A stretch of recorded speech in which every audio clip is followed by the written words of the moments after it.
Jour pour jour que cette nouvelle est tombée telle une tornade ravageuse. Cheikh Tioté Ismaël, dont le front s'était majestueusement noirci par les longues prosternations, s'était engagé dans un voyage de noces spirituelles au cœur d'un richissime mois de vibrations spirituelles. Il s'en est allé à un moment où son âme se régalait goulûment des saveurs délicieuses du jeûne, moment d'élévation et d'intimité avec le Seigneur. Nous ne sommes pas ici à l'émission Témoignage, mais nous avons tenu à rendre hommage à l'homme en tant que frère en islam, en tant que exemple de bonté et de générosité. Un bref témoignage de l'imam Hamidou Berté et du décès de Cheikh Tioté Ismaël à ce jour. Il a encore du mal à taire ses larmes quand il évoque les pans saillants de sa vie féconde, et c'est avec la permission de la famille que nous vous proposons ces éléments. Je tiens à rendre hommage à mon filleul, Cheikh Ismaël Tioté, qu'Allah lui pardonne et lui accorde son Jannatul Firdaus, qui s'est vraiment confié à moi et il m'a adopté comme son père spirituel, son guide religieux.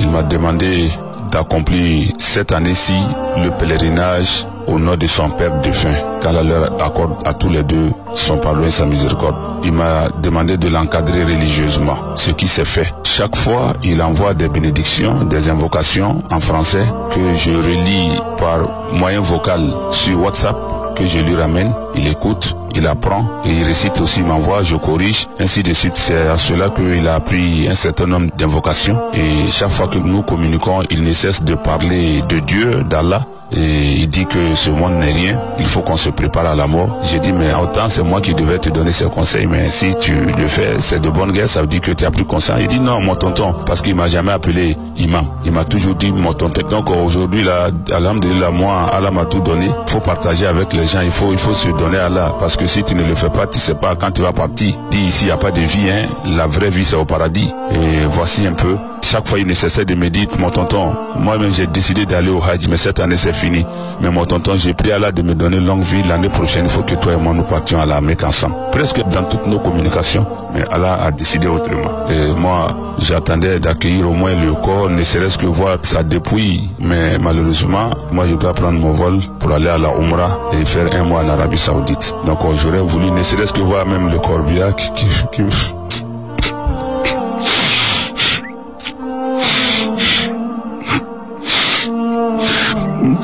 voir le corbillard qui va le transporter.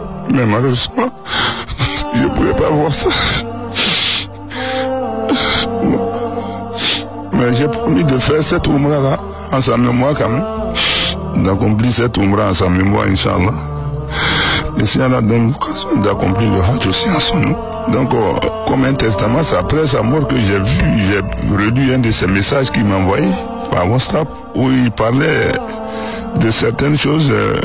C'est aujourd'hui que je me rends compte que c'était un peu son testament. Et si il m'a envoyé ce message là auquel j'ai pas prêté trop attention, et chaque fois il me dit, mon tonton, vraiment le monde n'est rien et il faut qu'on prépare la mort. Le paradis, on doit le chercher, on ne sait pas qu'est-ce qu'Allah nous réserve, tout ça.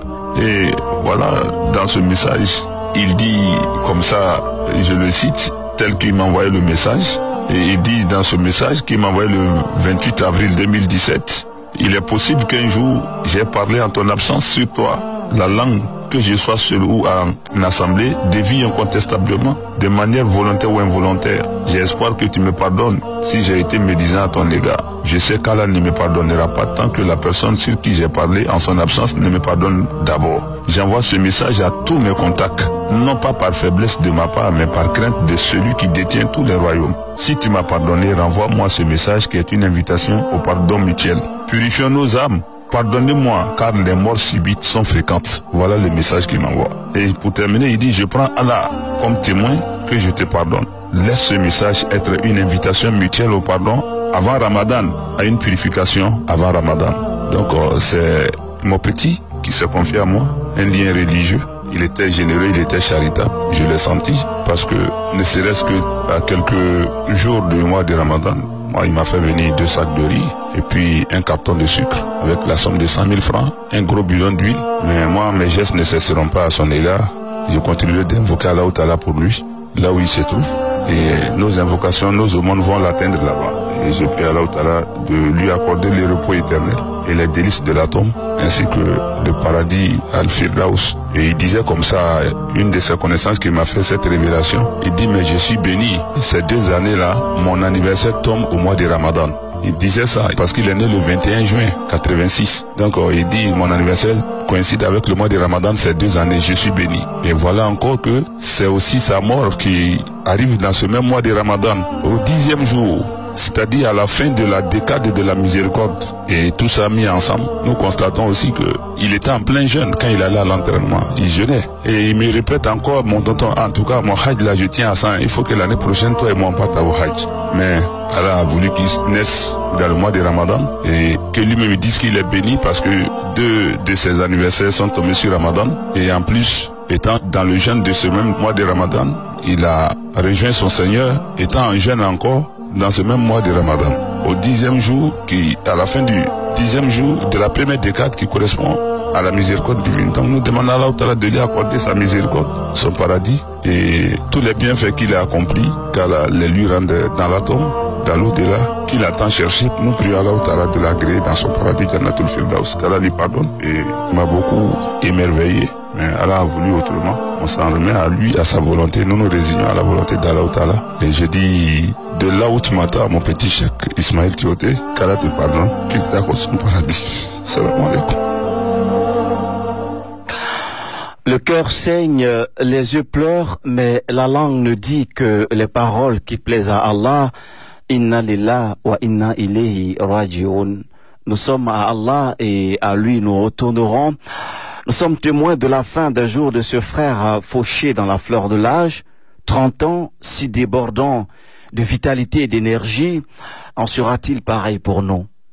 Nous encore à la course derrière les richesses de ce monde, nous encore à la course vers la gloire et la célébrité, nous encore à la course vers les honneurs et les passions de ce monde, promoteurs de vices et de perversité.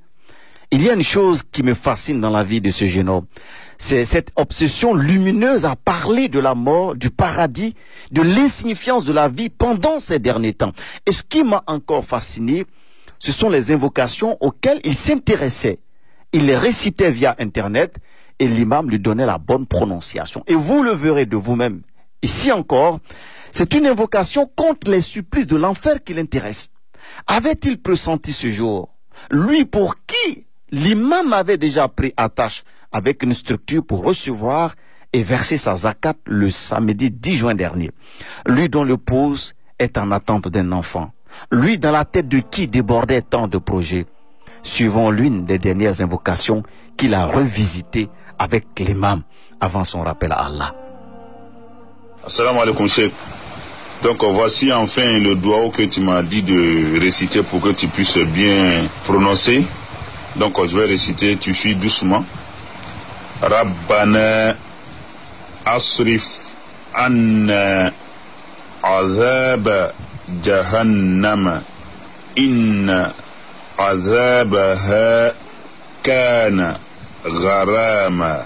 Ça veut dire Rabbana, ô notre Seigneur, asrif anna, éloigne de nous azab jahannam, le châtiment de l'enfer. Inna azabaha, car le châtiment de l'enfer, kana gharama, est assez humiliant. Merci et bonne réception. Et qu'Allah t'en fasse profiter, Inch'Allah, qu'il nous protège tous du fait de l'enfer et de l'humiliation de l'enfer et du jour du jugement. Assalamu alaikum wa rahmatullahi wa barakatuh, mon petit. Assalamu alaikum wa rahmatullahi wa barakatuh, mon tonton. Alhamdulillah, Rabbi Alami, j'ai reçu votre note vocale par rapport à l'invocation du doigt que vous m'avez envoyé, mais j'ai rectifié ça, Inch'Allah, par la Gazala.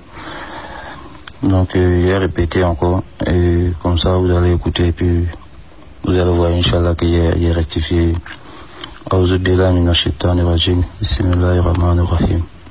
Rabbana asrif anna azaba jahannama inna azabaha kana garama.